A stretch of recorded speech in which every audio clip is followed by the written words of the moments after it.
അപ്പോൾ ഗൈസ് ഇന്നലെ കളിച്ചൊരു മാച്ചിൽ സ്ട്രീമർ പയ്യൻ കിട്ടിട്ടോ ഞാൻ അവനെ അടിക്കുന്നു കേട്ടോ. അത് കാണുന്നതിന് മുമ്പ് അപ്പാർട്ട്മെൻറ്റിൽ വെച്ചിട്ടുള്ളൊരു 1v2 കണ്ടു കിട്ടോ. പിന്നെ വീഡിയോ ഇഷ്ടപ്പെട്ട സബ്ബിനെ മറക്കല്ല കേട്ടോ. ഗൈസ് അവർ 3 പേരുണ്ടോ. അവരുടെ മൂന്നാമത്തെ ടീമേറ്റ് ഇപ്പം മെഗാട്രോൺ എടുത്ത് പോകട്ടോ. ഇവനെ ഒറ്റക്കാക്കിയാണ്ട് അപ്പം തൊട്ട് ഞാൻ ഇവനെ കയറി ഇങ്ങോട്ട് ഇട്ടുകൂട്ടാ.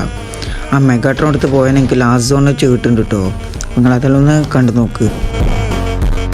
ഞങ്ങൾ ഇവനെ അടിച്ചപ്പോൾ തന്നെ വണ്ടി എടുത്ത് ആ മെഗാട്രോണിൻ്റെ വെയ്ത്തല വിട്ടിട്ടോ. അവനെ ലാസ്റ്റ് അങ്ങ് വിട്ടിട്ടോ. അപ്പം അത് സോൺ കയറിയപ്പോൾ അവൻ ഇങ്ങനെ വരുന്നുണ്ട് കേട്ടോ. ഓവർബോട്ട് ഉണ്ട്. അപ്പോൾ അവനടിച്ചിട്ടോ. ഇനിയാട്ടോ നമ്മൾ സ്ട്രീമർ. നിങ്ങൾ ആദ്യം അവൻ്റെ POV കണ്ടോക്ക്, എന്നിട്ട് എൻ്റെ POV. ഗൈസ് അപ്പോൾ ഇനി എൻ്റെ POV ഒന്ന് കണ്ടു നോക്ക്. ഗൈസ് ഇവനടിച്ചപ്പോൾ തന്നെ അവൻ്റെ ടീമേറ്റ് എന്നെ അടിച്ചിട്ടോ. പിന്നെ എൻ്റെ ടീമേറ്റ് എന്നാണ്ട് അവരെ ഫുൾ വൈപ്പാക്കിട്ടോ. അപ്പോൾ നമ്മൾ വീഡിയോ ഒക്കെ ഇഷ്ടപ്പെട്ടാൽ സബ് ചെയ്യാനും ലൈക്ക് ചെയ്യാനും മറക്കില്ല കേട്ടോ. എന്നാൽ അടുത്ത വീഡിയോയിൽ കാണാം. ബൈ.